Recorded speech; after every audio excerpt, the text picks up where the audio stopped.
The symbolism of the rabbit.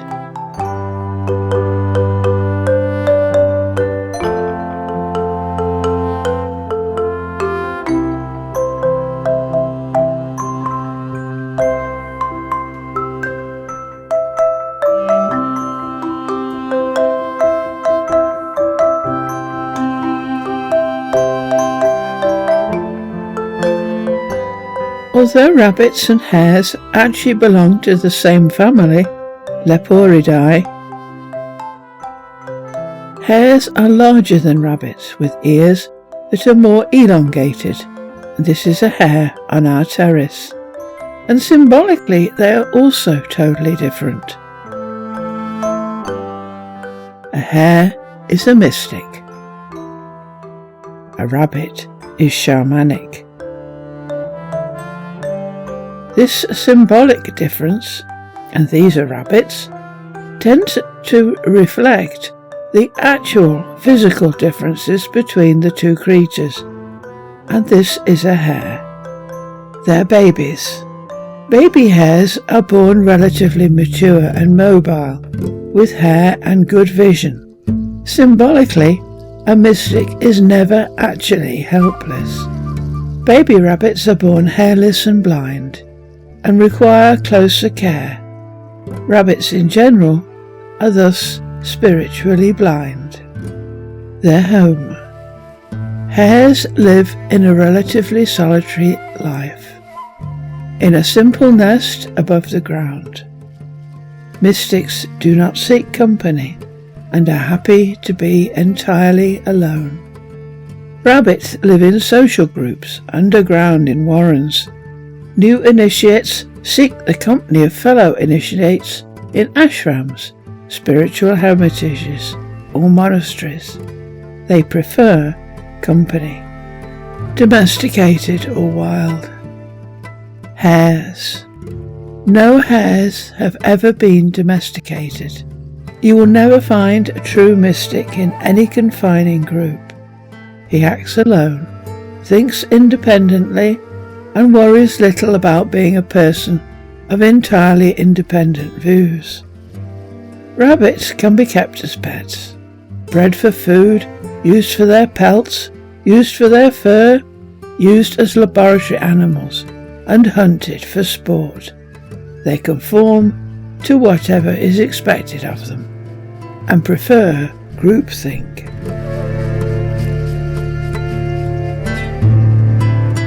Fecundity. Rabbits in general symbolically represent fecundity. Ecologically, the rabbit has been designed for speed and agility, and these are a rabbit's main defense against predators, including the fox. But its other design advantage is the rate it breeds. A female rabbit can conceive at any time of the year for the duration of her life. The rabbit gestation period ranges from only 28 to 36 days, and a female can produce up to 60 babies a year. Indeed, in Australia, the proliferation of rabbits is the fastest and introduced mammal anywhere in the world. Before the 1800s, Australia had no rabbits, just a flower and plant-filled interior with numerous desert plants, surviving on scarce rainfall. But during the 1800s, rabbits were introduced in small numbers. But by the 1920s, it is thought that there were 10 billion rabbits in Australia, and they became such a plague, the Australians built a number of rabbit-proof fences. And although the number of rabbits is said now to be 200 million, rabbits have been an ecological disaster, stripping the ground bare of all vegetation. But in those environments where the rabbit had the necessary balancing predators, rabbits were symbolically a symbol of spring. Pagans lived their lives in strong accordance with nature's rhythms and patterns. and solstices and equinoxes were considered to be sacred times, and rabbits became a symbol of the spring equinox, which occurred at the end of March. The rabbit then was used as a symbol to represent the potential of nature, new leaves, buds, growing crops and future harvests. In essence, therefore, rabbits were associated with fecundity, that is, the potential to produce an abundance of offspring. Not to be the plague they became in Australia, eating everything in sight. Early Christians adopted many older festivals in order to make Christianity more acceptable to pagan people, and Easter was celebrated at roughly the same time as the older spring equinox. As a consequence, bunnies became a part of the Easter festivities. So strictly speaking, Easter bunnies are borrowed from far older symbols and festivals. The white rabbit as psychopomp. A white rabbit is symbolically a psychopomp.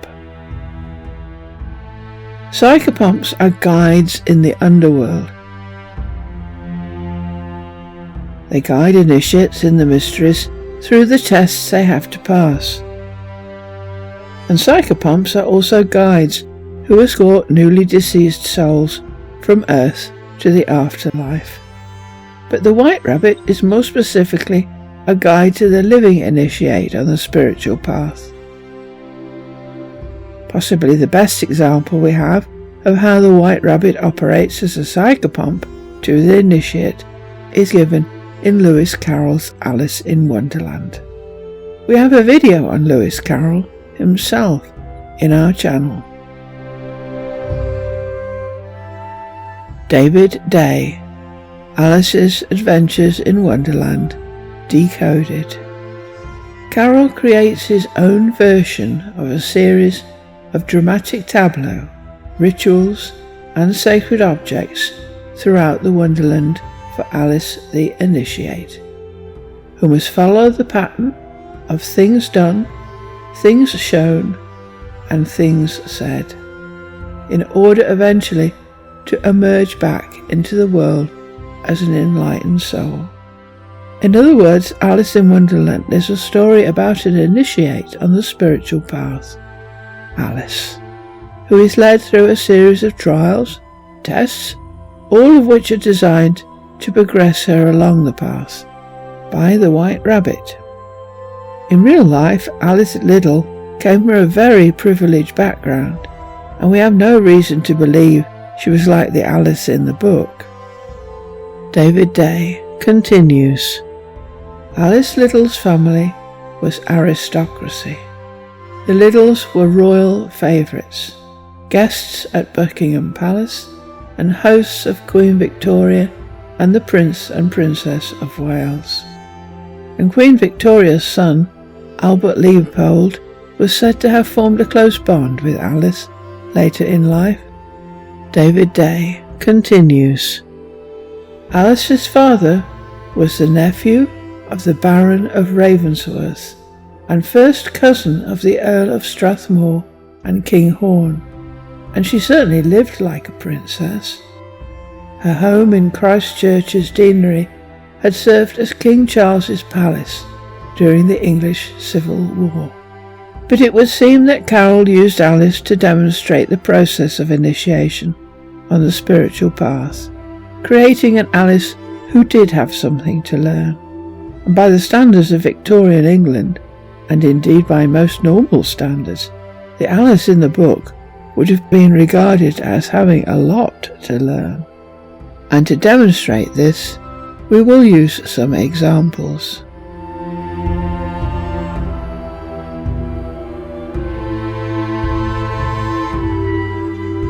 The Pool of Tears. The white rabbit first leads Alice into the rabbit hole, where she falls down the hole, after which the rabbit scampers off dropping his fan and gloves, and leaving her alone in a hall to undergo her first tests. She follows instructions. Eat me, drink me, but forgets the sequence needed to get through the door. Then grows very tall, after which in despair she cries a pool of tears, but then shrinks so much that the pool seems more like a sea. But Alice shows herself to be extremely insensitive to the creatures she finds herself with in the pool of tears, mice and birds, all of whom can be killed by cats. Lewis Carroll, Alice in Wonderland. "I wish I had our Dinah here, I know I do," said Alice aloud, addressing nobody in particular. "And who is Dinah, if I might venture to ask the question?" said the lorry. Alice replied eagerly, for she was always ready to talk about her pet. "Dinah's our cat, and she's such a capital one for catching mice you can't think. And oh, I wish you could see her after the birds. Why, she'll eat a little bird as soon as look at it." This speech caused a remarkable sensation among the party. Some of the birds hurried off at once. One old magpie began wrapping itself up very carefully, remarking, "I really must be getting home. The night air doesn't suit my throat." And a canary called out in a trembling voice to its children, "Come away, my dears. It's high time you were all in bed." And on various pretexts, they all moved off, and Alice was soon left alone. So the White Rabbit led her to a scenario in which she learnt what happens if you are insensitive. Everyone stays away from you.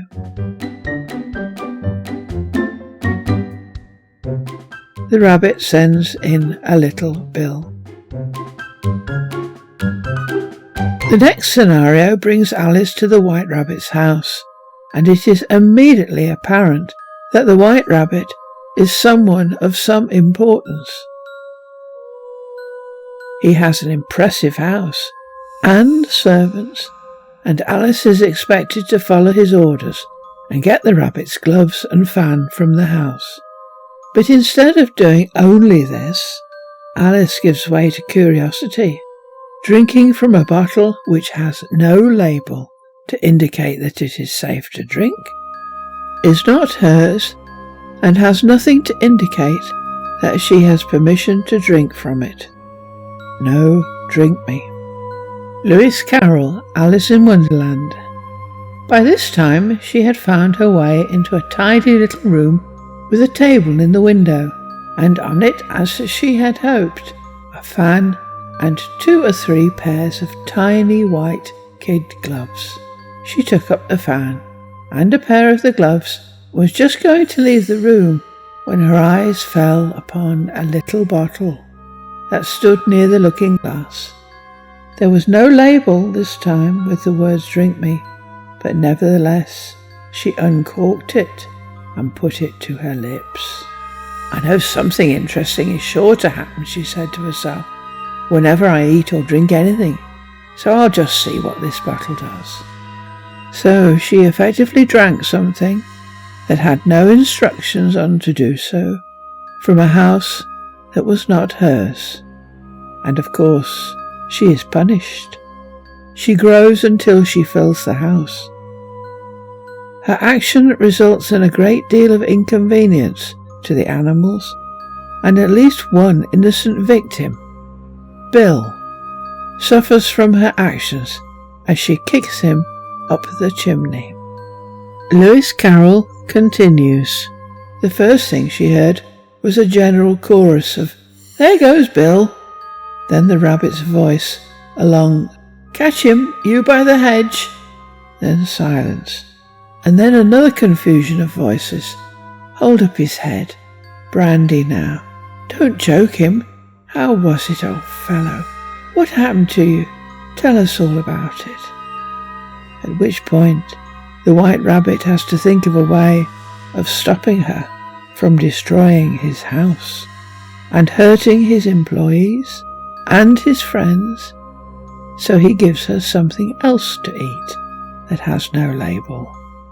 David Day, Alice's Adventures in Wonderland Decoded.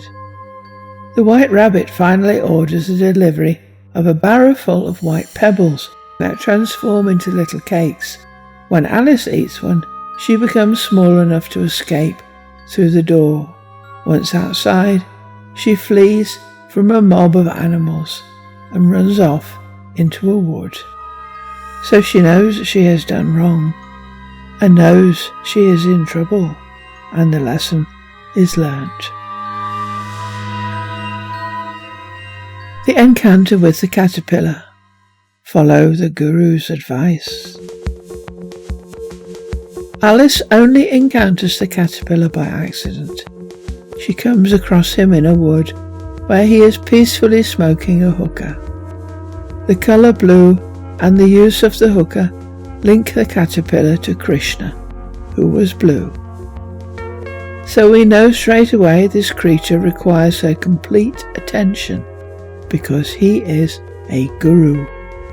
You should not be led to a guru by another person, so the rabbit is nowhere to be seen. Gurus should also not be sought, because you will be seeking that which you do not know. You simply have to be in the state where you realize you need help, a recognition that indeed you do not know. But that is as far as it must go. I need help. If you search with your intellect, naturally you will search for that kind of person with whom you're most comfortable. And the kind of guru who comforts you is no good. There is nothing spiritual about giving solace to people. You seek the beyond, not for solace, but for liberation, to become free from everything that you are right now. And if you sit with your guru and you feel threatened, you want to run away from him, but at the same time you don't want to leave him for a moment, then this is the guru you need. Lewis Carroll, Alice in Wonderland. You, said the caterpillar contemptuously. Who are you? Alice felt a little irritated at the caterpillar's making such very short remarks, and she drew herself up and said very gravely, I think you ought to tell me who you are first. Why? Said the caterpillar. The caterpillar's first question is designed to see whether she knows herself. Who are you? But Alice does not know herself, and when she begins to walk off, he calls her back and gives her another opportunity to resolve her identity crisis by advising temperance and contentment. The caterpillar does not try to spare Alice's feelings or bolster her sense of self-esteem. He is there to help her. Here is what he says when she recites Your Old Father William. Lewis Carroll continues. That is not said right, said the caterpillar. Not quite right, I'm afraid, said Alice timidly. Some of the words have got altered. It is wrong from beginning to end, said the caterpillar decidedly, and there was silence for some minutes. But eventually Alice understands that if she is to stop swinging between unbalanced extremes, she must listen to advice. Lewis Carroll continues. This time Alice waited patiently until it chose to speak again. In a minute or two, the caterpillar took the hookah out of its mouth and yawned once or twice and shook itself.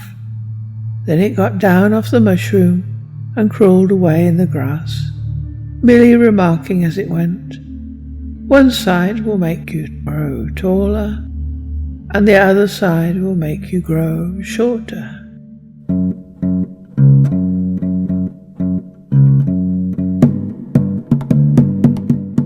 Jefferson Airplane.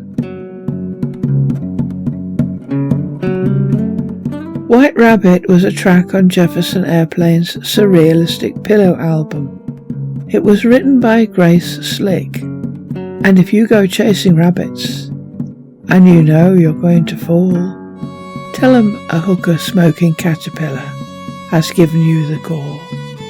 Call Alice when she was just small.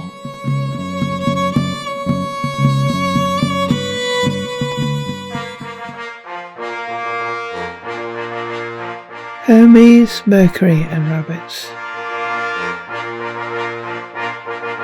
Hermes, Greek, Mercury, Roman, was the herald and personal messenger of Zeus, king of the gods. He was also the guide of the dead, who led souls down into the underworld. Heralds were originally messengers sent by monarchs or noblemen to convey messages or proclamations, in this sense being the predecessors of modern diplomats. And it is no accident that we find that the White Rabbit in Alice in Wonderland is the herald of the Queen of Hearts.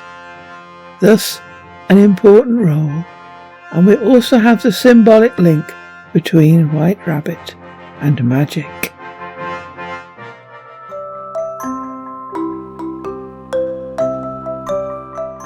Magicians. Even today, one of the most loved tricks of the magician is to conjure a white rabbit out of a hat. There are lots of sensible, sound, logical reasons to use a bunny. It is the right size for anyone in the audience to see. Its little ears can be used as handles as it is pulled out the hat. A white rabbit has immediate appeal to children. It is nowhere near as much trouble as a bird, which can fly away, or a mouse, which is small and can easily run away. Rabbits can be quite placid when put in a hat, as they treat it as a safe burrow. But the appearance of a bunny from the hole that is the hat appeals to a part of the psyche of many audiences that few will understand, a buried, shamanic memory of the psychopomp popping up like magic during ritual ceremonies when initiates had to do the dive into the well of their subconscious.